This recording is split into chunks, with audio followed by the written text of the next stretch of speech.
The email arrived just after sunrise on a dry June morning in Denver. I opened it and felt the room tilt a degree. She asked me to wire $250,000 for her wedding and a honeymoon in Bora Bora. At the bottom, a polite note about transfer timing, and then the line that bent the breath out of me. Eric thinks your presence might distract from the guest's experience. Please do not make this awkward. I set the phone flat. I picked up the phone and read the line again. I stood, carried the phone down the hallway, and stopped at the shelf where our wedding photo lives. Anne, in a cotton dress hair, pinned back a spray of wildflowers from a roadside stand. Me in a borrowed suit with a stubborn crease. I printed the email and set the warm paper beside the frame. I rinsed my mug, wiped the ring it left on the table, and sat again. I read the spreadsheet line by line. Creative direction package. Drone cinematography. Arrival lounge scenting. The total at the bottom was not a mistake. $50,000 for a venue that would barely remember them a week later. $12,000 for flowers that die. I wanted to call Lily. I pictured her in a concrete loft with tall windows, laptop open. In my mind, she answered on the second ring and laughed and said, "Dad, it is not as bad as it sounds." In my mind, I asked about that last sentence, and she said she did not write it, that Eric had strong opinions he liked to pass off as truths. In my mind, we sorted it. But I did not call. Not yet. Instead, I printed the spreadsheet too and squared the 2 pages on the table until their corners lined up. Then I walked to the back door and stepped into the yard. The air smelled like dust and cut grass. In the corner of the garden, the lavender I planted the spring after Anne died had come back stubborn and purple. I crouched and pinched a stem between my fingers until the oils rose. Back inside, I opened the cupboard and took down the black notebook where I keep notes. I wrote the date and 3 lines. $250,000 requested for wedding and travel. Presents discouraged. Do not make this awkward. When did my girl become a person who thinks I am an embarrassment? I carried the notebook to the living room and sat in Anne's old chair. The answer did not arrive. Lily at 8, banging a spoon against a mixing bowl, asking if bridges get lonely. Lily at 15, staying late to finish a school project and falling asleep at the dining room table, pencil marks smudged across her cheek. Lily at 22, in a cap and gown on a windy day in Seattle, hugging me hard, saying she would pay me back for everything. The phone buzzed again. A second email. This one from a wedding planner named Vanessa Moore. She wrote that she was thrilled to collaborate on a once-in-a-lifetime experience. She attached a timeline and a list of deliverables. She wrote that as the primary family partner, I should expect outreach from the media team. I replied with 5 words and no greeting. Received. I will review and respond. Then I closed the laptop. On the counter by the fruit bowl rests the envelope from the printer. I slid the pages inside and addressed it to myself at my own street. Then I set the envelope under the photo frame so the weight of glass held it. I walked to the garage and lifted the old toolbox onto the workbench. A chalk line, a plumb bob, a steel square with edges that do not lie. I rolled the chalk line across my palm and remembered teaching Lily to snap one in the driveway. She was 5. We made blue ghosts on the concrete, and she laughed so hard she hiccuped. When I put the tools back, I did it slowly, one by one. "All right," I said to the empty air. I stood at the sink and washed my hands. I dried them on the striped towel and folded it straight. Then I took the phone and scrolled my contacts to Lily. My thumb hovered. I could see the conversation before it happened. I could hear the shape of her voice, brisk and practiced. The part of me that still wanted to be invited to her life said, call. The part of me said, not yet. I opened a new note and listed what I knew. The ask was specific and large. The rationale was presentation experience brand. The condition was my absence. I wrote the words guest's experience and drew a small box around them. What kind of guest needs protecting from a father who paid for braces and field trips and the house where she learned to read? What kind of experience breaks if a man with 40-year-old scuffed dress shoes stands in the back and claps? The refrigerator hummed again. I turned on the radio and let a jazz station fill the room. During the second song, I called my financial advisor, Paul, and left a message to ring me back. I did not mention weddings. I said I needed to review a dormant account we had set up years ago for education. By the time the track ended, I had a short plan. Print, file, verify. Then communicate, but on my terms and in writing. The older I get, the more I trust small steps done properly. I took the envelope again and slid a sticky note inside with the phrase from the bottom of the email. Please do not make this awkward. I let the paper rest in my hands. I would not be awkward. I would be accurate. I walked to the front window and watched a pair of kids ride scooters past the sycamore. One wore a helmet too big, and the strap flapped. The other yelled something that sounded like joy. I remembered Lily racing down this same sidewalk on a red bike with training wheels shouting, "Dad, look what I can do." I remembered running beside her the day we took the training wheels off, and how she didn't know I had let go because for 10 perfect seconds she believed she could fly, and therefore she did. I went back to the table and set my palm on the printer paper. The line about my presence kept pulsing. Distract from the guest's experience. I thought of the guests who mattered. Anne and me. The bus driver who honked and waved when we crossed the street. They did not need anything but our names and the way we said yes. The phone buzzed again. This time a calendar invite from Vanessa. Kickoff call for the Grayson Hamilton wedding experience, she called it. There was a list of attendees and a note that a media liaison would join to discuss publication opportunities. I declined and typed a line in the reason field. Unavailable, will respond in writing. Then I closed the laptop and pulled the blinds halfway to dampen the high noon glare. I carried the photo of Anne to the table and set it atop the envelope like a paperweight made of an afternoon in 1983. You would have liked the lavender, I said. I sat with that a while. Not angry, not yet, just letting the room return to its regular size after the email had stretched it into a place where air felt thinner. When the jazz host announced the next hour, I put the photo back, and reached for the phone with the steadiness that comes from knowing what matters. I did not call Lily. I would, but not now. First, I needed to make sure my name had not wandered into places it did not belong. First, I needed to be the man she grew up trusting, the one who fixes what creaks before the roof learns how to leak. I slid the envelope into the drawer beside the table and closed it gently until the latch caught. Then I turned off the radio and listened as the house held its breath with me. I rinsed the glass and drank tap water until the taste of coffee and shock thinned out. I crossed the hall to the linen closet. Inside the cedar box were the things that manage to stand still when years run. A dried boutonniere with a stem as brittle as glass. The notebook lay at the bottom, black cover dulled by fingerprints. I carried it to the kitchen and set it on the table. I opened to the middle and found a list of books Anne assigned one fall.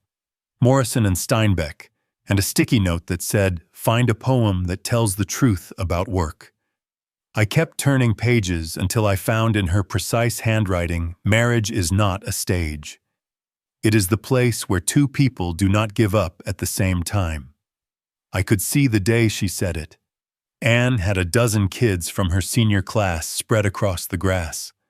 Lily was 9 and determined to stay if she promised to be quiet. Anne read a paragraph about a couple mending a roof before the storm, then closed the book and talked to them like grown people who could handle the truth.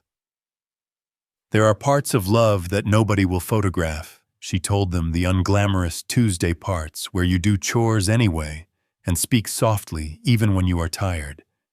Lily scribbled in a notebook like she wanted to keep up. I flipped forward until I reached the last third of the notebook. I found the line I had come for without knowing I had come for it. If the day ever arrives when Lily forgets what love means, show her our small wedding. Underneath a second sentence. Not the pictures, Tom. The part after where the days stack and the promises hold. I leaned back and let the words stand in the kitchen air. Then I closed the book and opened it again because it felt like a door I was not ready to shut. Memory carried me to Pueblo, where we stood at a counter and said yes in voices steady enough to quiet our nerves. Anne in a white cotton dress she found on sale, hair pinned with 2 bobby pins she stole from her sister. Me in a suit borrowed from my brother. The clerk stamped the paper. We walked out into bright sun. At lunch, the waitress saw our smiles and slid extra strawberries onto our pie. We did not own a camera worth writing about, so there are only a few foggy snapshots of that day, and none of them capture what Anne meant by the part after. That was pantry shelves we built together, and the first winter we learned which cracks in the windows demanded plastic, and which would forgive us. That was Lily arriving in a rush of blue blankets and sleeplessness and wonder that arrived like a freight train. That was late payments and a transmission horn that died at the worst moment, and laughter on a night when we could not afford a movie, so we made popcorn and played gin rummy and pretended we were the kind of people who did not worry. I traced the edge of the page and felt the steady weight of years. The email this morning had put a price on something that never had one. You cannot invoice a life. You can list the costs and still miss the value. Anne knew that without ever saying it like an instruction. She showed it the way a good teacher does, by letting you stumble into it, and then naming what you found so you could carry it forward. The front door settled against its frame with a sound I have heard 1,000 times. I stood and set water to boil out of habit more than need. I moved to the back porch while the kettle warmed. My phone stayed where I had left it on the table. I did not want screens between me and her voice on paper. I brought the notebook outside and read the line about showing Lily our wedding again. The first image that came was the courthouse, but the second was the small stuff that followed. The way Anne ironed the collar of my shirts on Sunday evenings and lectured me kindly about the virtue of starch. The way I learned to keep a book face down on the arm of the couch for the moment she wanted to read a line out loud and ask if I heard it the way she did. The way Lily learned that a good apology lands faster than your pride can run. I poured water over a bag and watched the swirl climb, then set the mug on the table while steam did the part the world asks of it and then leaves you to the rest. Between the mug and the notebook lay the printed email with its tidy request. Anne would have smiled at the picture that made. I turned a few more pages, not looking for anything, and finding something anyway. A list of things she wanted to tell Lily on her 30th birthday and never wrote down anywhere else. Work is a good place to be useful. Beauty is a good place to rest. Money is a tool, not a mirror. Say thank you out loud to the people who pick up the slack when you are carrying less than your share. I read it twice, heard Anne's even voice, and then let the page close itself. The clock on the wall ticked in a way I had stopped noticing since she died. I stood and walked the notebook back to the cedar box. I tucked it under the boutonniere and the playbill and the Polaroid of a gap-tooth grin. In the hallway, I paused where the carpet shows the faint path of years of footsteps from bedroom to kitchen to door. When Lily was small, she used to run that path before school and shout up the stairwell to ask if her shoes matched her socks. Anne would answer that a person who is kind will always match. The house let that echo go, and then the quiet came back. I carried the box to the closet and set it where it belongs, behind the quilt cedar facing out like a small promise. On the way to the kitchen, I stopped by the window and watched a thin cloud pull apart above the sycamore. I do not know when forgetting begins or ends. I do know how remembering works. You pick up the right tool and you use it as it was made to be used. You stand where you can see straight. You check your measurements twice. You build what will carry weight. Back at the table, I lifted my mug and tasted the tea. It had gone warm. I drank it anyway. The refrigerator hummed and fell still. The clock ticked once, then again, each sound clean in the empty room. I rested my hand on the printed email, then on the closed notebook that was no longer there, and I said the line the page had put in my mouth. Maybe it is time to remind her by how I live. The house made that quiet, acknowledging sound old houses make when you are not fighting them. I sat a little longer and let the minute pass, the clock marking it with a small, insistent knock that felt like a hand on a door I would open soon. The next right thing was to remember how we got here. Lily met Eric Hamilton in the summer of 2022 at a design conference in San Diego. She said she had just watched a presentation where a company called Loom Alive turned a wedding into an interactive story. A drone choreographed itself to the vows. The band mixed with recorded sound and produced a song that existed only for that night. It felt new, she said, like the future without fingerprints. For months after that call, I heard his name in pieces. Eric thought this. Eric knew that venue. Eric had formed a partnership with a hotel group in the desert. In December, she sent me a short video he had posted of a couple walking through a field while tiny lights rose from the grass and formed their initials in the air. It was clever and a little lonely, and I did not know how to say both at once, so I wrote back that the night looked beautiful. They spent the next year circling each other's lives.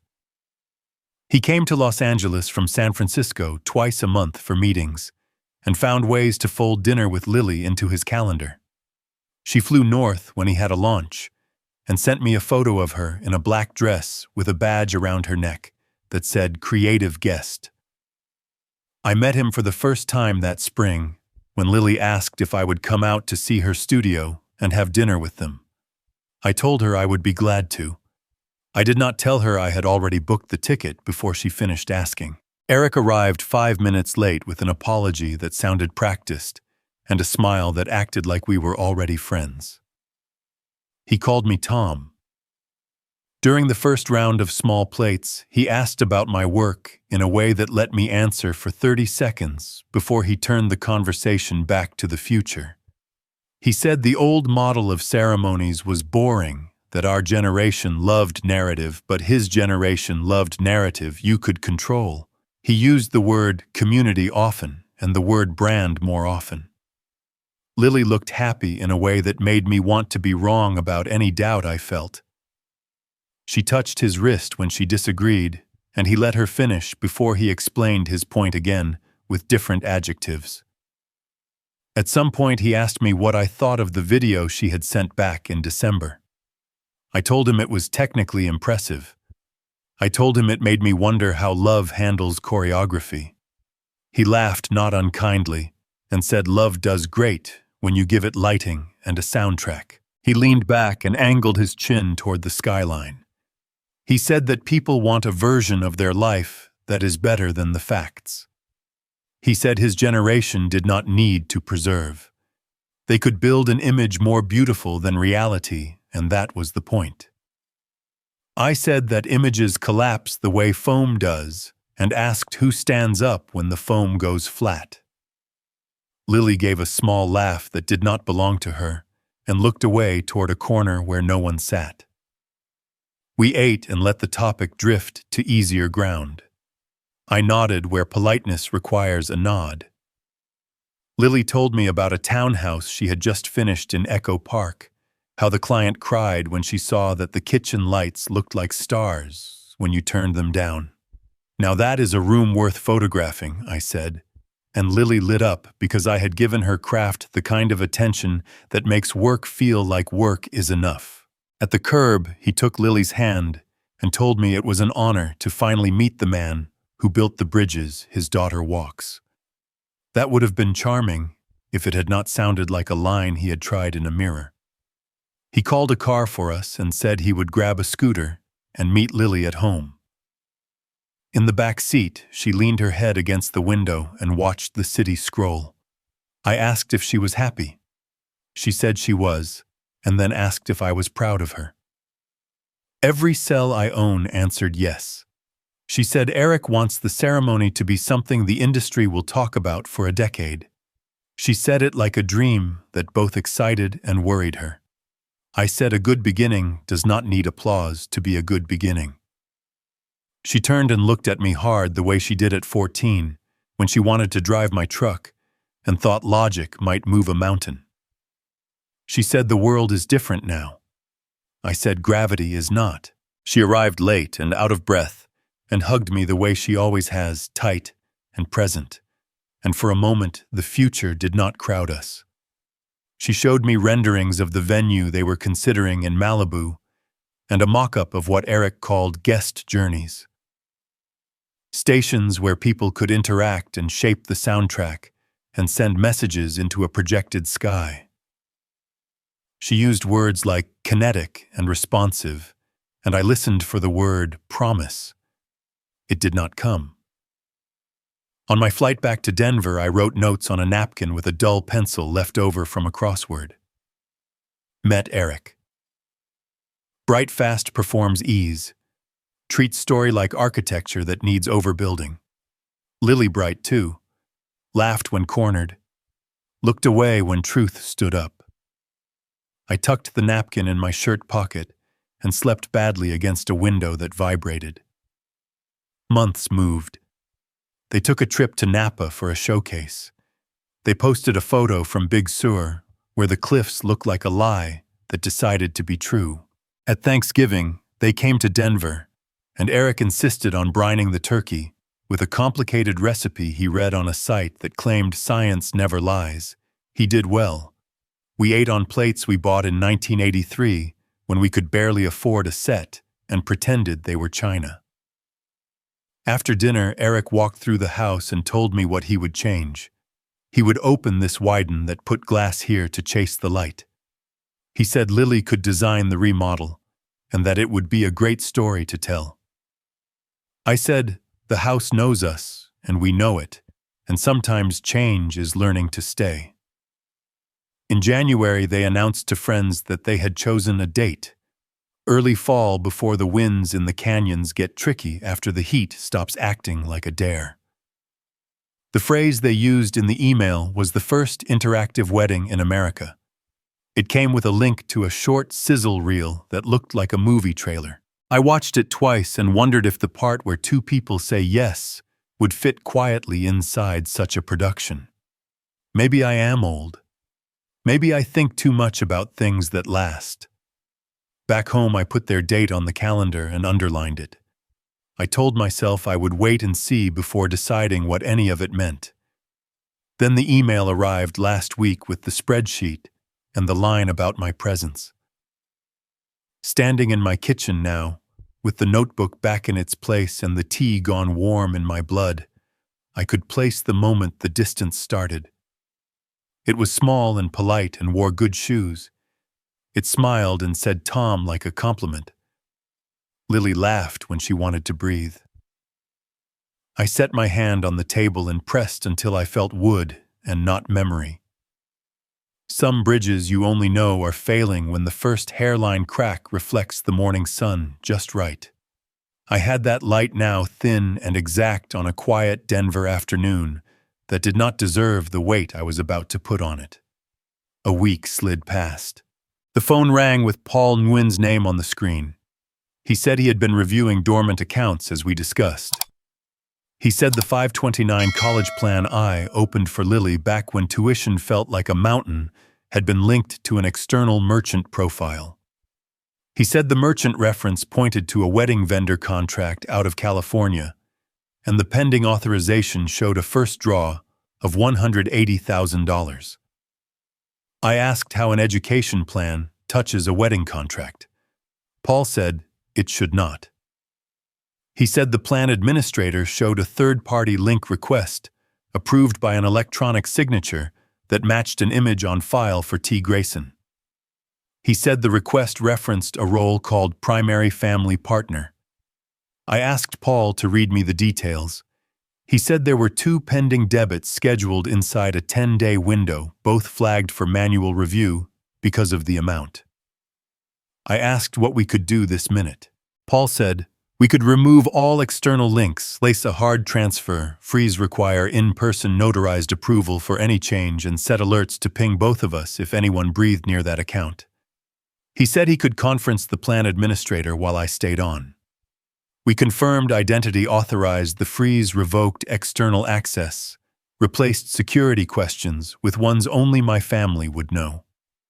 We added a note that withdrawals would only be permitted to accredited institutions and only upon presentation of current enrollment verification. I said I was grateful it had not happened yet. Then I opened the laptop and searched every folder for anything I had missed. The planner's name surfaced more than once in the last month, each time with glossy language designed to make you nod without thinking. It was a signing receipt from a document service. The subject line named me and referenced a vendor onboarding form. I opened the receipt and looked at the tiny thumbnail of my signature. It was the old scan from state work before retirement. The loop in the G2, careful, the cross on the T running longer than it does now. That meant someone had pulled the image from a place I once trusted. The audit trail listed the time to the second, and an IP summary I could not use without help. It also listed a signer step labeled by role rather than person. Primary family partner. I called Paul back and asked if the vendor had a name that was not a placeholder. He said the payment profile pointed to a management company called Westline Event Works registered in Santa Monica. He said the descriptor connected to Moore Planning, which translated in my head to Vanessa Moore. He said he would email me a full printout and suggested I talk to counsel. I told Alan Perez the short version and then sent the longer one by mail while he stayed on the line. He wanted the document receipt, the audit trail, the planner messages, the freeze confirmation, the account logs Paul had pulled, and any email using the phrase primary family partner. He said he would draft letters that lawyers like to send when they want people to stop pretending. Preservation notices to the document service and the vendor, a demand to the planner for all contracts bearing my name, and the authority by which they claim it, a cease instruction to any payment processor that believed I was authorizing funds. He asked if I had spoken with Lily since the spreadsheet arrived. I said not yet. He said good, in the way a doctor says good when he means wait until we have the scan. He said, when I do speak to her, I should ask questions with verbs and dates and keep my tone calm enough to make it useful. He said the first thing we would do is pull the pins from the grenades lined up on that account, and the second thing would be to keep my name from being stapled to any stage where I did not stand. I printed what he wanted and set the pages in stacks with sticky notes until the table looked like a map of a plan that had not yet decided if it was a road or a dam.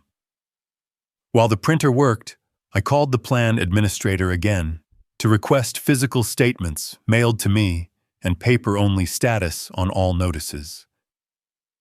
Paul met me in his glass office and walked me through a duplicate set of locks.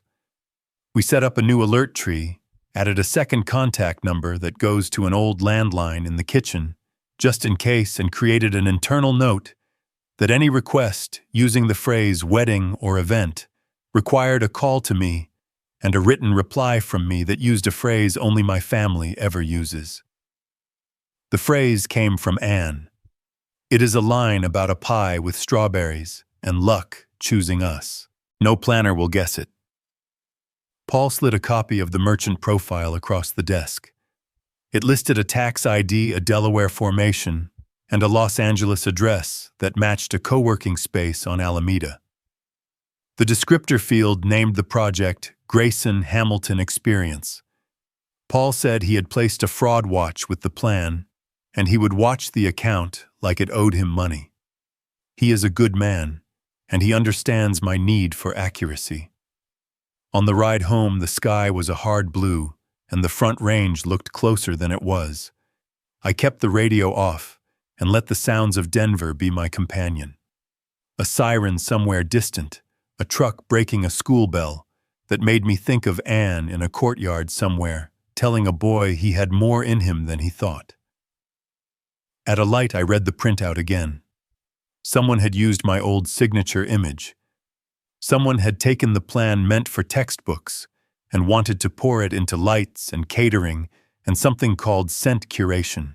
Back at the house, I put the stacks on the table and wrote a date on each page with a fine tip pen. I clicked photos with my phone and sent them to Alan with titles that would make sense in a month. He replied that he had already queued the letters and would send couriers and emails both. He said he would ask for the document service to preserve IP logs, device identifiers, and geolocation indicators. He said he would ask for consent from Lily to review anything with her name on it. He said if consent did not arrive, he would move forward with the parts that only touched me. I sat down and scrolled one more time through the planner messages.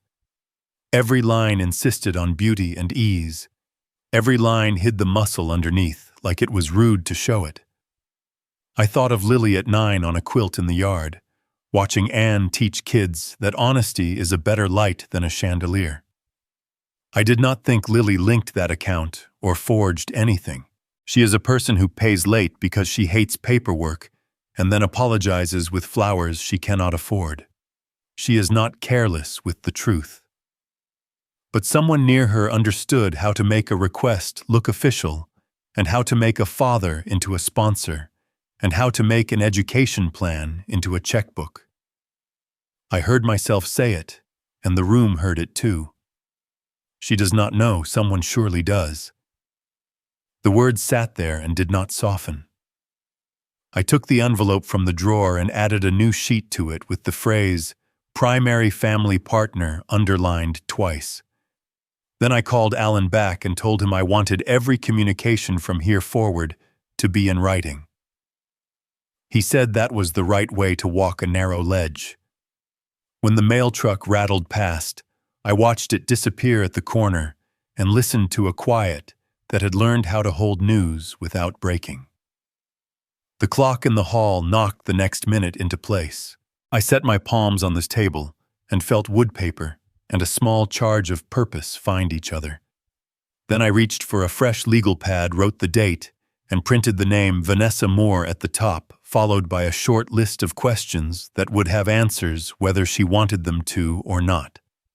Alan calls before breakfast. He has copies of 3 executed agreements bearing my name. Electronic signatures authenticated by a service he knows. The totals stack to $250,000. Vendor management. Media production. Venue premium access. He reads reference numbers and effective dates, and I write them as if numbers could pin a thing that wants to run. He says he has already issued preservation demands to the platform and to the planner. He tells me not to reply to any informal message that asks for clarifications. Paper only, courier when possible. He will send a packet for my records before lunch. I pour oatmeal into a pot and stir without looking. By mid-morning, the first link arrives from a neighbor who rarely texts. A local site has posted a story with a headline using my name.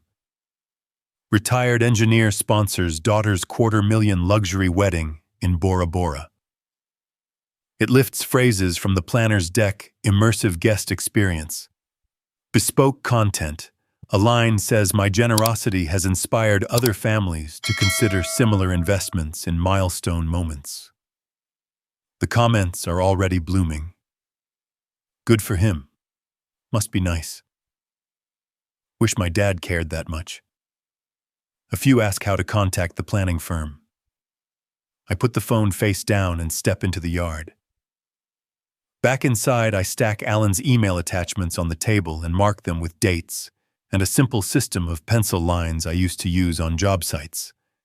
1 stroke for items that require action, 2 for items that require proof, 3 for items that require both.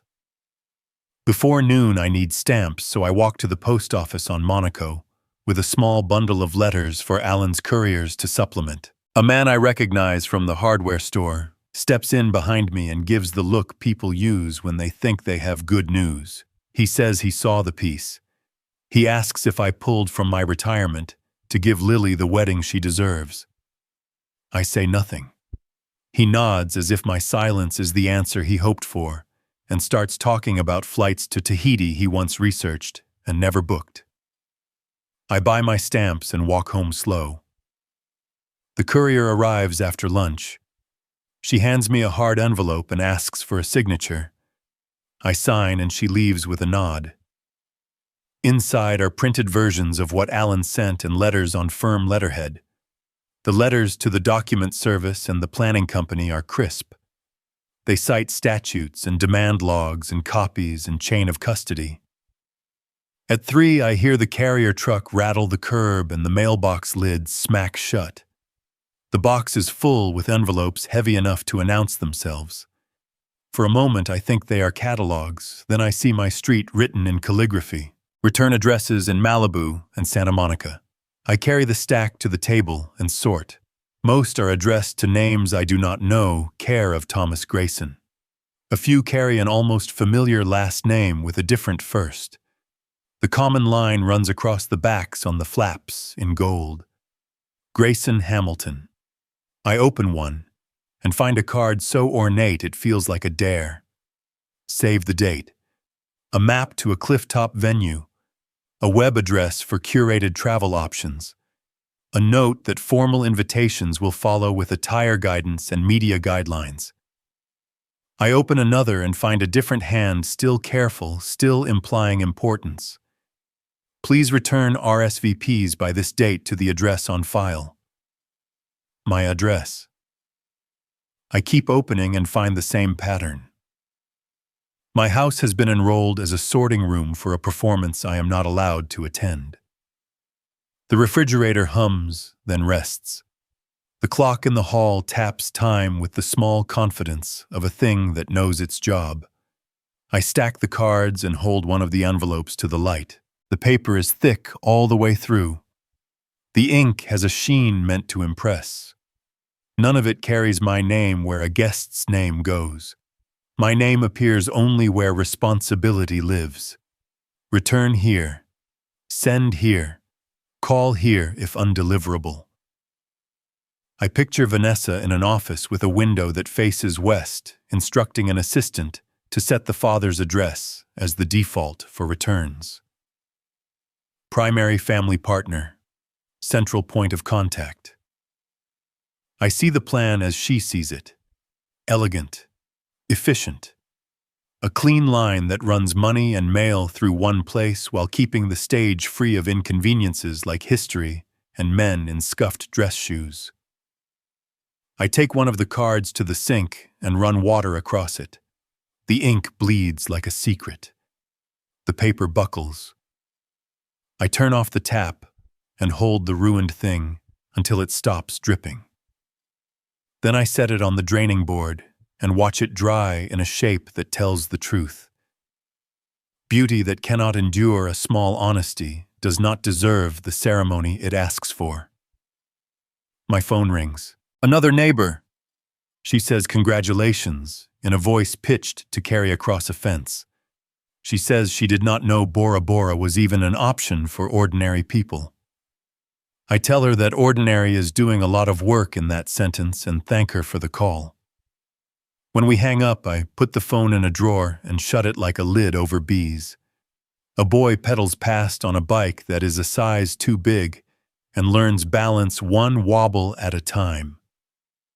I remember Lily's first successful ride without my hand.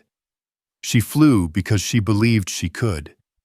That kind of belief does not need lighting or projection. It needs a road and the absence of a hand and the courage to keep pedaling when you think you will fall. I return to the table and pull one of the invitations apart with my thumb to see how it was made.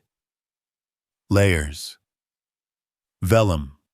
A tiny square of card with their initials pressed into it.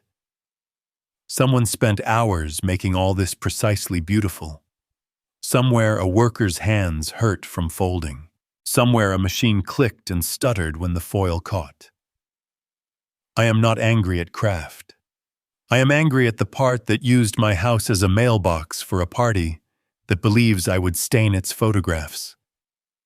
The article swells into a second cycle by evening when an aggregator drags it into a wider stream. My name appears in a headline above a photo of a boat that will never carry me. The comments alternate between praise and scorn, and the occasional stranger suggesting better ways to spend $250,000. I sit with that and let it pass through. Strangers are a river. They move on when the next glittering rock turns the current. I take the stack of envelopes and sort them into two piles. One for returns, one for evidence. On the top of the evidence stack, I place the one that used my address as a command. Return to. I write the date across the flap in small, neat numbers, the way Anne did when she wanted the future to know when something began. Evening slides down the block. The kitchen gathers its shadows in the corners. I turn on the small lamp by the photo, and the glass reflects a soft square. Anne's cotton dress glows the way cotton does when it remembers a sun it stood in years ago. I look at the last envelope in my hand. The script that is not my daughter's. The flourish on a G that has nothing to do with Grayson and everything to do with performance. There is a point where patience is not a virtue. It is a way of letting other people write your story. I set the envelope down with care, as if it were a tool that could still be useful, and felt something align in me that had been out of plumb all week. Enough. The phone buzzed on the counter, and a name I had not seen in years slid across the screen.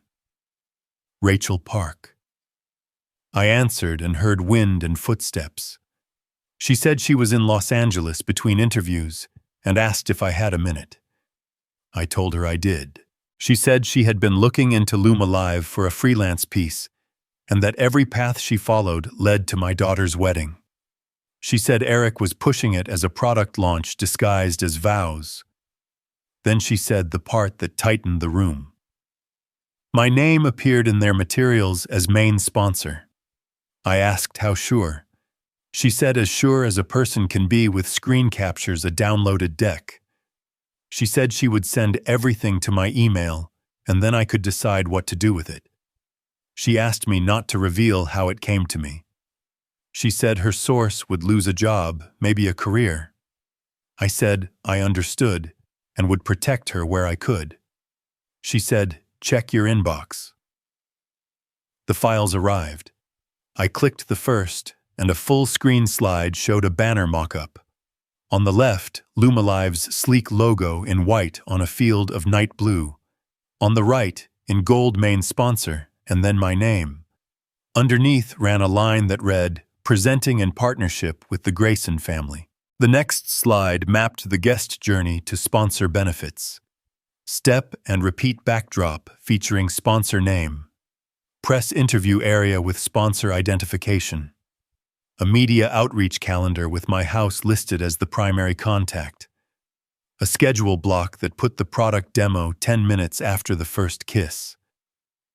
The final slide was a template press release with a quote attributed to me about investing in immersive celebrations for the next generation. I stood very still. The quote used words I have never used in my life. I scrolled back to the banner and tried to feel anything but the specific anger that comes when someone repurposes your name without asking. I used to build bridges people could cross safely. Now they were using my name as a bridge for deceit. I printed the deck and laid the pages on the table in a neat line, stacking the slides that mattered. The sponsor banner, the quote, the schedule diagram, the media list with a dozen outlets circled, and a handful of influencer names under a heading that read, Brand Friends. It read, Confirm Final Sponsor Language with VM. I called Rachel back and asked where the deck had lived. She said in a shared cloud folder connected to a PR firm. She said the link came in a mass email to potential partners. She said she knew how the game worked and that this was not a normal wedding. She said she had tried to bring it up with Lily once and Lily had gone quiet and then defensive. Rachel said she did not think Lily understood she was being cast as a story instead of a person. I thanked her and told her I would handle the rest. She said if I needed a sworn declaration later, she would consider it. I promised to aim carefully. When we hung up, I wrote her name on my legal pad with a small note to call Alan before I pulled her further into this. I opened the folder again and looked for file details. The deck carried a last modified date from 2 nights ago. The author field listed an address at the PR firm with a surname that matched a press contact in the materials. I took screenshots that included metadata and saved the deck to my drive and a separate external stick. I emailed the file to a fresh address I keep for legal matters. Then I called Alan. He asked me to forward everything and to add in any context I had from my earlier calls with Paul. He said we were moving from concern to evidence. He would draft a new round of letters. He would demand removal of my name and likeness from all marketing. He would instruct the firm and the vendor and Luma Live to preserve all drafts, comments, and email chains that touched the sponsor language. He would give them a short window to comply. He said not to warn anyone informally, paper only. He asked whether I wanted him to contact Lily to ask for consent to review her communications. I told him not yet. When he hung up, I sat with the deck again. The vows appeared as a box labeled ceremony window. The demo featured a new sensor kit that could adapt lighting and sound to audience input. The honeymoon looked like a content partnership with a travel brand. I thought of Anne in the yard telling teenagers that love survives Tuesdays. I opened my email and saw a message filter slip. A reply from Vanessa Moore to a group thread with my address blind copied. It referenced sponsor talking points for a preliminary call and included a calendar placeholder for a media walkthrough. I forwarded it to Alan with a subject line that named what it was. I printed it and added it to the evidence stack. For a few minutes, I walked the length of the house. Front window, hall clock, back door, lavender, back door, hall clock, front window. My hand landed on the chair where Anne used to read and stayed there. If she were here, she would write one clear paragraph that made this whole situation smaller than it felt. She would hand it to me, and I would breathe. I went back to the table and wrote a list of questions for Vanessa. Who authorized the sponsor language? What document bore my signature, and how did she obtain the image? Why was my address used as a contact point without consent? What discussions had she had with Eric about using my name to open doors? What plans did she have to remove me from all materials by end of day? Under the questions, I wrote an answer to none of them. A letter from my lawyer will follow. I anonymized the deck and sent a scrubbed version to Rachel with a note that said, "Thank you, and your name is nowhere." She replied quickly that she had received it and hoped I would not need to use it publicly. She said she would be out of service for a while and would check in that night. I told her to stay safe and left it there. I made a sandwich I did not taste and drank a glass of water that did its job. A neighbor texted another link to the same story with a celebratory line about how proud I must be. I let the message sit without a reply. I checked my mailbox for anything that looked like life and found only one bill and a postcard for a charity thrift sale. On the walk back from the curb, I saw two kids chalk a hopscotch course on the sidewalk. I envied their clarity. Back inside, I gathered the deck, the emails, and my notes into a single PDF and attached it to a message to Alan with a subject line. I added a paragraph that said I wanted to move faster than they could.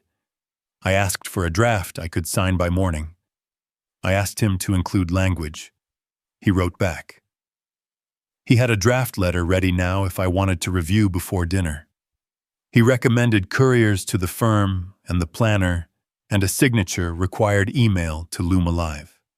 He suggested we copy a general counsel address if we could find it. He said the document service had acknowledged receipt of the first preservation letter. He did not say we would win. He said we were beginning properly. I took the draft into the backyard and read it under the shade. It used my name the way I intend to use it. It told the planner and the firm to stop. It told them to take my name down and keep it down. It told them to save everything and prepare to explain themselves. When I finished, I signed it and scanned it and hit send. Then I sent Alan the deck and the metadata and the thread with the blind copy of my own contact. I stood there with the smell of cut grass and warm cedar and felt the smallest lift in my chest. It was not relief. It was alignment.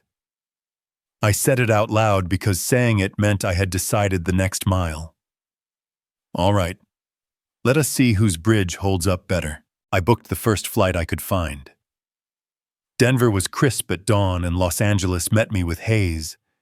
A rideshare took me across the concrete river and into the arts district. Lily's studio sat on the fourth floor of a brick box. The receptionist asked who I was there to see. I said my daughter, and then I said her name. She made a call and asked me to wait. I did not sit. Lily came through the glass doors. She looked beautiful and tired in a way that said days start early and end late. Then the studio came back around her, and the careful settled on her face. She said we could talk in a small conference room with a long table and a wall of glass. We sat across from each other with the table between us, and let the first minute be silent. I set the folder down. She set the tablet down. I asked if she truly understood where the wedding money was supposed to come from. She answered in a tone that would have belonged in a presentation. She said she knew and that she was proud.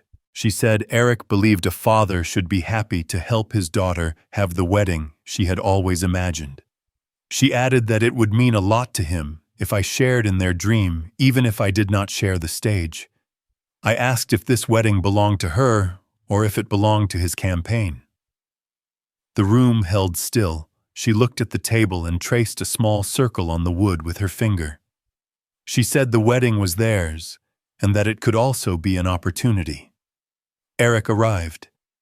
He reached for my hand with easy warmth and called me Tom as if we had already decided to be close. He said I should let their generation do this the way the world works now. He said social platforms had taught people how to love in public, and that there was nothing wrong with telling a good story loudly. I said that public deceit is still a wrong, and that volume does not fix it. I opened the folder and slid the first print toward him. It was the deck banner with Loom Alive on the left and main sponsor Thomas Grayson on the right. He said there must have been a miscommunication and that graphics teams move quickly. He said this was a working file and not for distribution. I slid the second page. Schedule with a product demo slotted 10 minutes after vows. Sponsor talking points. A quote attributed to me about investing in immersive celebrations. Lily leaned forward and read the lines as if reading could change them. She said she had not seen these exact documents. She said the planner handled production and that the PR firm had a wide template that could have filled fields without asking. Her voice went a little softer. She said she was sorry if my name was used in a draft without consent. I asked about the 529 account and the electronic signature. I said my advisor had frozen everything and that the plan administrator had logged a link request with a copy of an old signature image. I said that image came from work years ago and that someone had attached it to a role called primary family partner. Lily went pale in the space under her eyes. She said she did not know how any account got linked and that she had never touched a 529. Eric started to speak, and I lifted a hand. I told him a set of letters had gone out. I told him counsel had demanded preservation of drafts and comments and logs. I told him my name and address were to be removed from every slide and list, and that any automated quote attributed to me would be withdrawn. I told him no one was to contact me except in writing. He said this was all solvable, and that a man like me should be proud to be associated with a milestone that would define a category. He said stories like this move industries forward. I said a marriage is not an industry, and that I had built things to carry weight, not to sell fog. He said press was already circling and expected a sponsor statement, and that it would be best for everyone if I took a gracious tone. He said he could have the PR team draft something that sounded like me. I told him the last line I would ever need drafted had already been written by the woman whose ring I still wear. Work is where you are useful. Love is where you do not quit at the same time. He smiled in a way that did not reach his face and said that was lovely, but not usable. Lily asked if we could pause and breathe. I let the silence stand a moment. Then I said I would always meet her halfway so long as the ground we stood on was real. She said she never meant to push me out. She said the line in the email about my presence had gotten away from her. She said Eric had strong ideas about curation and flow. Her eyes moved to the window and stayed there. I asked why my address had been used as a mail hub. She said the planner set that to streamline returns. She said it had seemed harmless. She said it was efficient. Eric said the sponsor language would be fixed and that I should not overreact. He said the funds would flow regardless and that I could either be part of the narrative or not. I told him funds would not flow without my written permission and that the plan he thought he was running had changed direction. I said I would not pay for a launch event wrapped in vows. I said I would not lend my name to a product. He asked what I would pay for then and there. It was a question that sounded like an invoice. I said I would pay for what keeps people fed and safe. I said I would pay for a ceremony witnessed by those who love them. I said I would pay for a room where vows did not compete with a battery of sensors. He called that quaint. I called it durable. Lily reached for her tablet and then put it down. She looked at her hands. She told me she wanted me there, but she wanted the day to be beautiful too. I told her beauty without truth cannot hold the weight of Tuesday. Eric stood and straightened his jacket and said he had a call. He told Lily to text him when she was done and told me it was good to see me again. He left the door open, and the office noise spilled in and then faded as it closed on its hinge. The room felt larger without him, and somehow colder.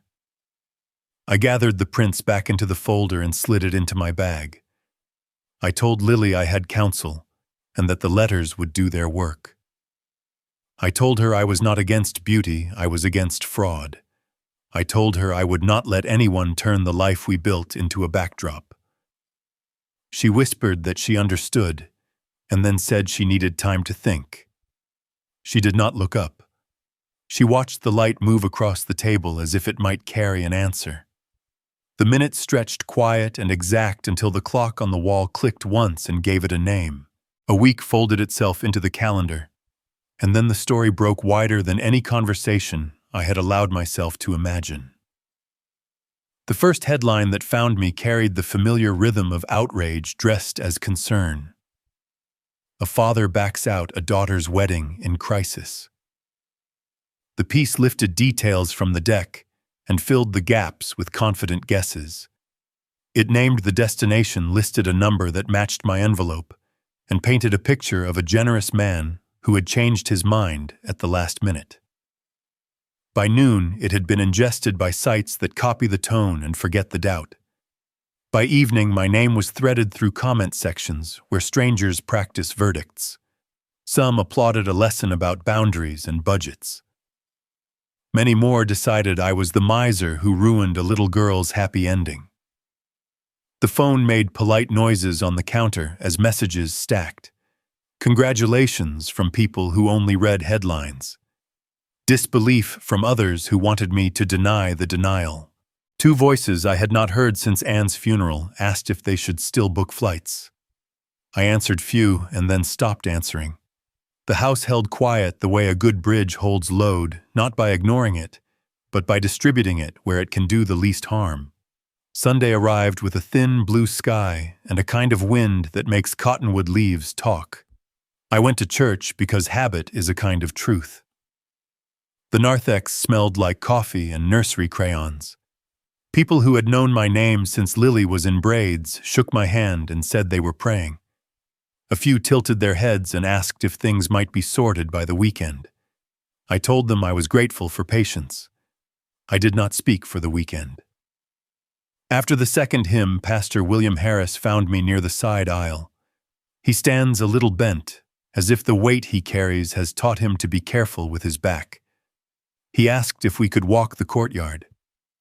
We stood under the maple where the kids line up for popsicles in July. He said there was talk. He said some called me stubborn. He asked if that was fair. I told him stubborn is the kindest word for a man who still believes right and wrong are not opinions. He smiled with that slow, pastoral smile that holds both blessing and warning. He said storms pass and leave things revealed. He said my job was to remain the same man before and after. I sat in the pew and listened hard to the reading. It was about a house built on rock and another on sand. Sometimes a metaphor avoids you for years and then finds you when it wants you to stand still. After the benediction, an usher with a voice like gravel told me he had a daughter who once confused a party with a promise.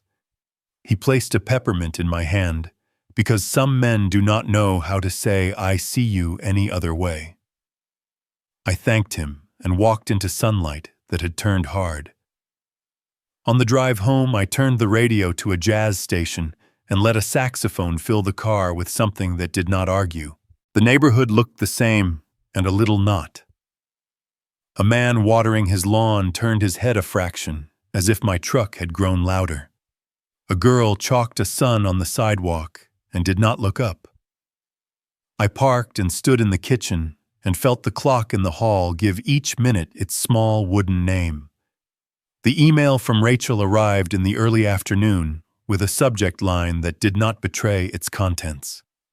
She wrote that she had been pulling threads, and one of them led to a place where numbers go to hide. She attached a folder. Inside were invoices from a public relations firm and payment confirmations from a shell company with an address that matched Vanessa Moore's office suite. The invoices shared a format and a habit of arriving on Fridays at 4. The amounts were round enough to raise an engineer's suspicion.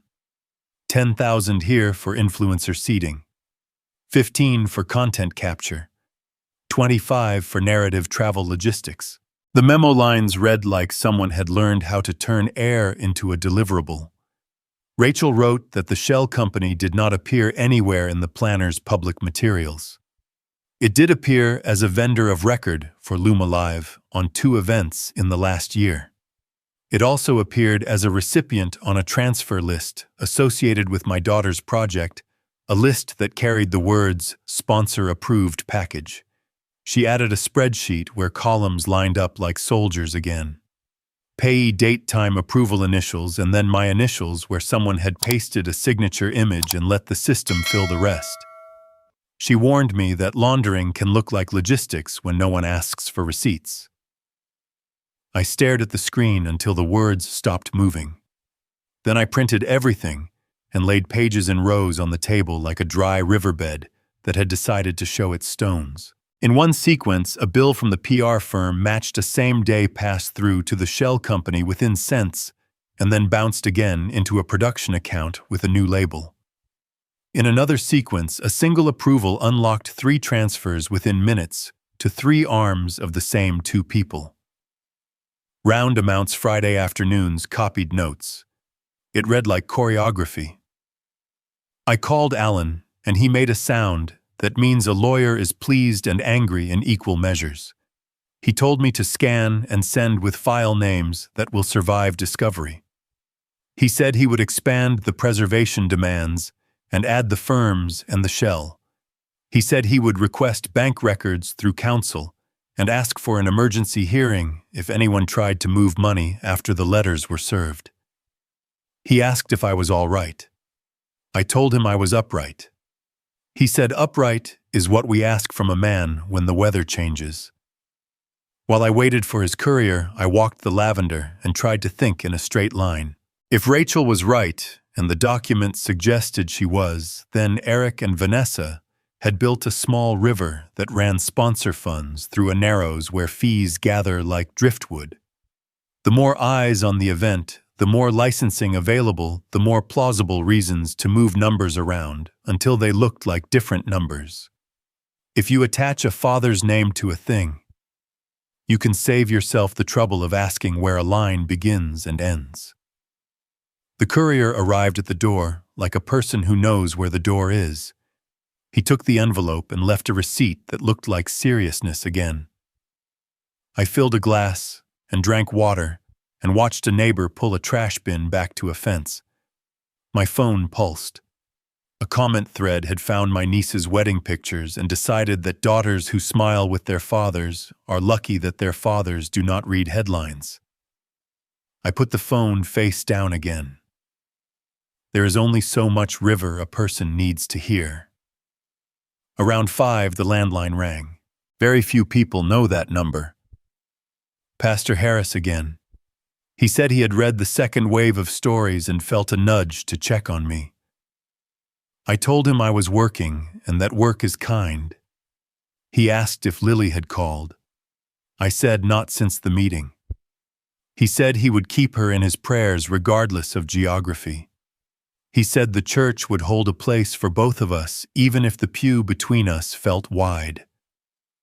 I sat at the table in the hour the light turns honest and read Rachel's email again for anything I had missed. At the end, she had added a line about a source inside the PR firm who had spoken off the record. The source said Eric had pitched the wedding as the perfect storm, the exact phrase the source used. A built-in sponsor, a bride with a camera-ready career, a planner who understood speed. The source said Eric laughed when someone asked about consent. The source said he waved his hand and said families always come around once they see the photos. I folded the pages into the file with Alan's letter and slid it all into the drawer under the photo. The glass caught the last of the day and laid a thin bar of light across Anne's shoulder. I rested my fingers on the frame. The wood was warm from the lamp. In the quiet, I told her the part of the truth I could say out loud. Anne, if you were here, you would understand. The next thing my hands did was reach for the linen closet. I moved the quilt and lifted the cedar box and carried it to the kitchen table. The air inside the box held that faint breath of cedar. Under a ribbon of old programs lay an envelope the color of cream with my name written in Anne's careful hand. I sat down and let my fingers rest on it. I ran a thumb along the flap, and it yielded without a fuss. Inside was one sheet folded twice. Her handwriting met me like a voice. There was no date, only the words that mattered. If the day comes when our daughter cannot recognize what real love is, let it carry its own consequences. If someone teaches her to believe her worth is counted in money, ask her to walk away. Love does not keep receipts. It asks for kindness paid in advance.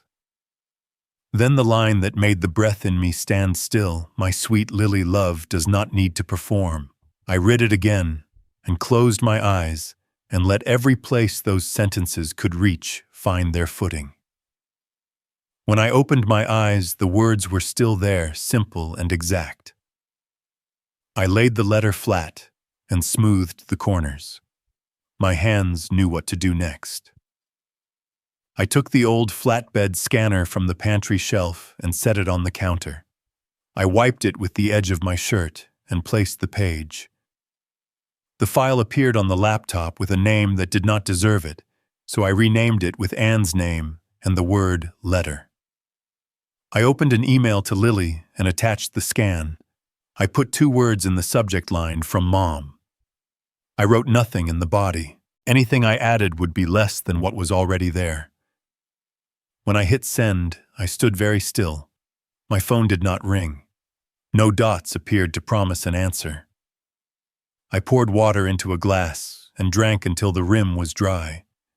I walked to the backyard and sat on the step. The lavender moved in the light. I said her line out loud in case the world needed to hear it again. Love does not need to perform. Back inside, I set the envelope back in the cedar box, but kept the letter on the table. I looked at the phone twice and then told myself to let it be. The 3rd time, it buzzed. A video call alert from Lily. I answered, and her office came into view with the city flattened behind glass. When her face appeared, her eyes were already wet. She did not speak for a moment. She said she had just opened an email that felt like a door. She said she was in the small conference room with the blinds half closed because the world felt too bright. She said she could hear Mom in every line. She wiped her cheek and apologized for crying, and then cried anyway. I did not fill the space. I let the letter do its work between us. She said the sentence about consequences hurt and helped at the same time. She said the part about money felt like a hand on her shoulder, turning her toward the right road. She read the last line slowly to herself. She asked me when Anne wrote it. I told her there was no date. I said it had been waiting in the box, and that I had not earned finding it so much as obeyed being sent to it. Lily nodded and said that sounded like Mom. Then she looked past the phone at something on the table. She took a breath and told me she did not know how she had let herself become a stage. She said she could hear Eric's language in her own emails. She said the word efficient and then shook her head. She said she had told herself she could have both the beauty and the truth, the product and the promise. She laughed once without any joy in it and said she had forgotten that truth does not share well when it is asked to carry a show. I told her I did not need speeches. I told her I needed her to remember what she already knew when she was 9 on a quilt in the backyard. She smiled a little and then bit her lip. She asked if I was still angry. I said anger was not the word. I said I was busy, and busy was a good place to set feelings while you keep harm from growing. She nodded again. She said she had a meeting in an hour and did not know what she would say. I said she could tell the truth in whatever size she could carry. She looked down and then back up and said she would try. Her phone vibrated on her end, and she glanced at it, and then back to me. She asked if she could call me later. I told her I would be here. We let the call end without the usual soft jokes. I picked up the letter and read it again from the beginning. The words did not move, But they did change the way a door is the same door in morning and at night, and not at all the same to the person walking through it. I folded the page along the old lines and slipped it back into the envelope and set the envelope on the box. I made tea because a kettle knows how to give you a small task with a result. While it warmed, I remembered Anne in the yard with her seniors one May, telling them the difference between performance and practice. She said practice is the daily work of learning yourself into a shape that can love. Performance is what you show strangers. Practice is what you give the person who stays. The kids had nodded because she made everything sound like something they might already know if they chose to remember. Lily had been on the steps with me that day. She whispered that Mom always makes hard things look simple. I told her simple does not mean easy. She said she would remember that. Maybe now she had. The kettle rattled, and I poured water over a bag until the cup released steam. I carried it to the table and set it beside the box. The phone buzzed again, not a call, just a text bubble that opened as a photo. It was a shot of the letter on the table in Lily's conference room. Beside it lay a blue pencil and a paper napkin from the office kitchen. On the napkin, Lily had written 3 short lines in her own quick hand. Consequences are teachers. Worth is not cash. Love does not perform. Then another bubble. She wrote that she was going to keep the photo in her phone where the loud things live so a quiet thing could sit in the same place and do its work. I looked at the picture until the tea went cool. The city outside my window had shifted into that late afternoon brightness that always reminds me of school pickups and Anne waving from the curb with a stack of graded papers under her arm. I lifted the mug and took a mouthful anyway. It tasted like leaves that had done their best. When evening came, I put the box back in the closet behind the quilt. I turned off the kitchen light and the hall light and let the lamp by the photo be the last to go. In the dim, I could just make out the curve of Anne's cheek and the stubborn crease in my jacket on a courthouse day. The quiet felt less like a weight and more like a place to set tools before picking them up again. The phone lay flat on the table, dark and patient. Somewhere in Los Angeles, my daughter was holding a page that did not need an algorithm to be true. The morning came with a low gray sky that made the kitchen light feel heavier than usual. I poured coffee and let the first sip settle, watching the steam drift against the window pane. The house was quiet, except for the low hum of the radio, the kind of quiet that holds its breath when it knows something is about to break. The newsreader's voice came on steady and unhurried. Rachel's story had gone live at dawn. The headline was everywhere before I even opened my laptop. Luma Live Wedding, $250,000 marketing fraud exposed. Her words were measured, the kind that leave no room for denial. She had laid out every thread Eric and Vanessa pulled from the shell companies, to the false sponsor signatures from the wedding invoices, to the transfers labeled event logistics. The article named dates, amounts, and the account that carried my name. It ended with one clean sentence that landed like a gavel. The bridge between illusion and theft was built on trust and crossed with greed. I didn't move for a long time. The coffee went cold in my hand. The sound of a delivery truck passed outside, followed by a burst of birds startled into flight. When the phone buzzed again, it was Alan. He said I might want to turn on the television. Eric had called a press conference. He said Rachel had poked the hornet's nest, and now we'd see what came out of it. I turned the knob on the old radio until the static cleared. The broadcast came through from Los Angeles Live. The reporter's voice described the scene. Cameras flashing microphones clustered around the podium. Eric stepping up in his tailored suit, face pale but composed. He thanked the media for attending, and began the script he had written for himself long ago. He said innovation always faces misunderstanding, that the company had been transparent, that the allegations were exaggerated by people seeking attention. He used words like integrity and vision until they sounded like furniture being dragged across a floor. Then came the question that cracked the air. A woman's voice, sharp and calm.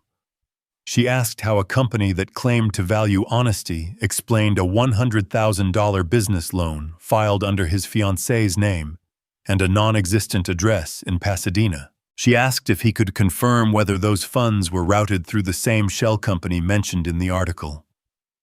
For a second, there was no sound at all. You could hear the soft mechanical click of a camera focusing. Eric tried to speak. What came out was not words, but a half-formed sound, the kind a man makes when he realizes the room has turned against him. He stammered about accounting errors, about misinformation, about people out to harm his reputation. The crowd didn't buy it. You could feel it in the space between his sentences. Then another reporter spoke up, asking about forged digital signatures, and another asked if his investors knew the sponsor listed on the deck had disavowed him. Every syllable tightened the air. Someone in the crowd laughed once, sharp and short, and the microphones picked it up. The feed caught the shuffle of papers, a chair scraping the floor, the tremor of breath caught in his throat. Then silence, long and perfect, the kind that no one can talk their way out of. I sat at my kitchen table and let that silence fill the house. People like him are afraid of silence because it's the one sound they can't control. It's the sound of truth standing still. The radio announcer's voice returned, apologizing for the break, explaining that the press conference had ended abruptly. They replayed a clip of Rachel's interview outside the venue. She spoke simply, without triumph. She said that accountability matters more than spectacle. She said the facts were clear, and she trusted the law to do what people could not. Alan called again an hour later. He said the Attorney General's office had opened a preliminary investigation into Luma Live's financial practices. He said the company's board had issued a statement suspending Eric pending review. He said police had already requested copies of the contracts and payment records. He sounded like a man who had seen a storm finally find its target. I thanked him, and he told me to keep everything locked up until further notice. By afternoon, the markets had taken the story and chewed on it. Luma Live's stock dropped 12% in 2 hours. Investors distanced themselves in paragraphs that sounded rehearsed. The wedding venue posted a cancellation notice online citing unforeseen circumstances. Social media, loud and fickle as ever, had moved from worship to outrage. They called it poetic justice. They called it karma. I didn't call it anything. Justice isn't poetry. It's balance returning. I spent the rest of the day in small motions.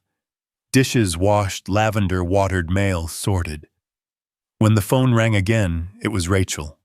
Her voice carried the weight of a night without sleep. She said she hadn't expected the story to explode that fast. She said she worried about Lily and asked if I had heard from her. I hadn't.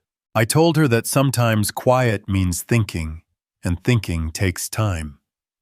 She said she hoped so. Then she thanked me for trusting her and said she was heading offline for a while. I told her she'd done good work and hung up before the thanks had a chance to get sentimental.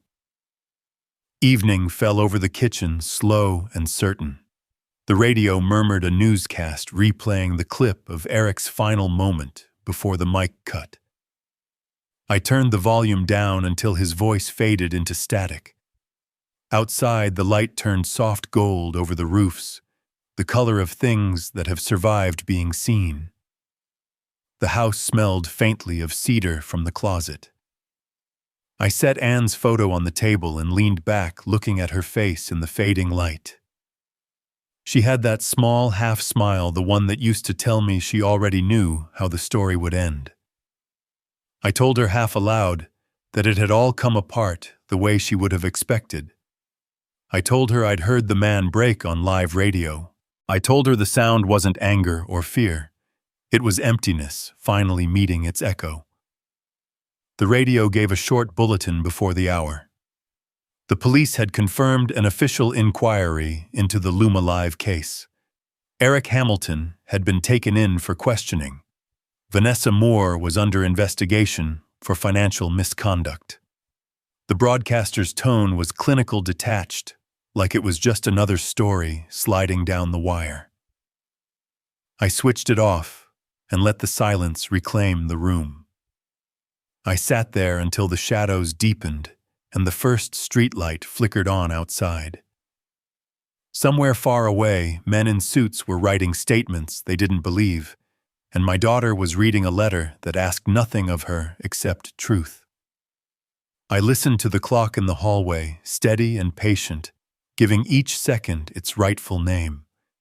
I closed my eyes and thought how quiet sounds when it finally belongs to you again.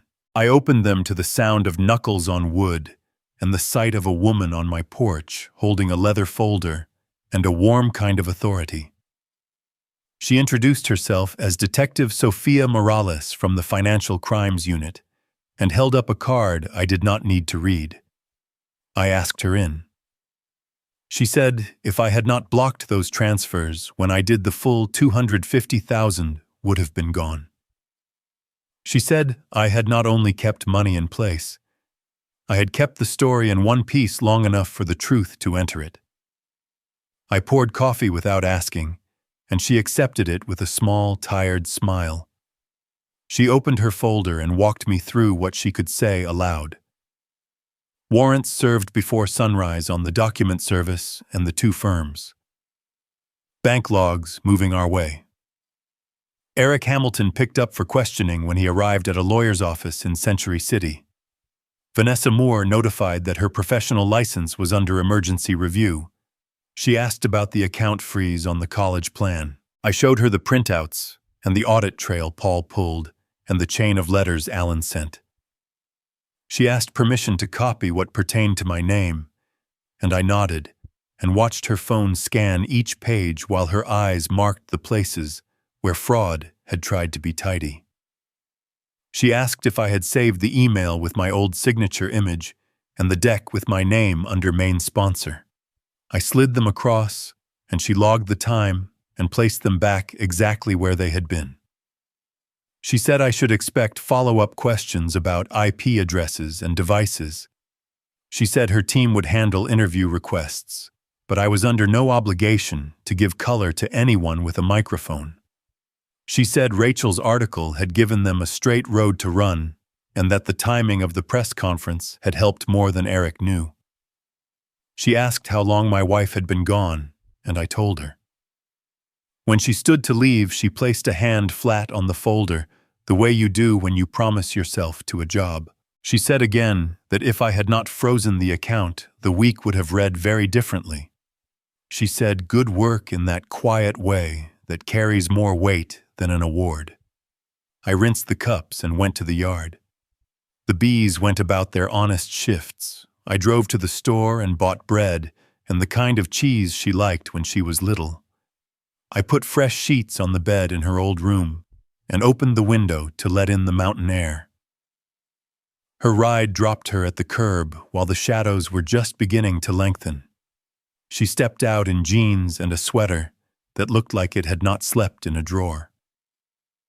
We walked to the backyard and stood at the low fence that keeps the garden in one place. She said she had believed him because he said the things she wanted to hear. She kept her eyes on the lavender when she said it.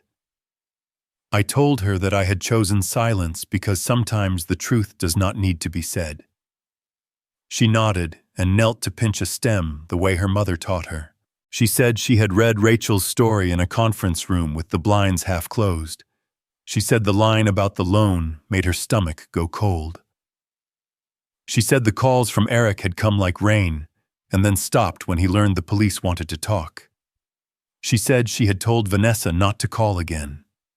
She said she had told her team to remove her name from everything and to send a correction to anyone who had printed the old version. She said she had asked a junior designer to take the lead on a project she loved, because till it was clean, she could not trust her own eye. We sat on the low step near the back door, where so many childhood conversations had found their endings. I made sandwiches and brought them out on a plate that has survived moves and seasons. She ate like a person relearning hunger. Between bites, she asked if I hated her. I told her I did not hate her. I told her I had been furious, and then I had been busy, and then I had been still. I told her I was her father, and that love is not a performance here. She leaned her shoulder to mine, and we breathed the same steady breath for a while. She asked if the church would still feel like home. I said, pews do not take sides, and Pastor Harris knows how to hold a space for a story, to end better than it started. She said she wanted to talk to him and ask if the sanctuary would forgive her for confusing a stage with a promise. I told her sanctuaries are built for that. She asked what would happen to Eric.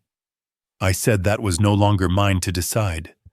I said the law would do what the law does when it has enough paper. She asked if I felt vindicated.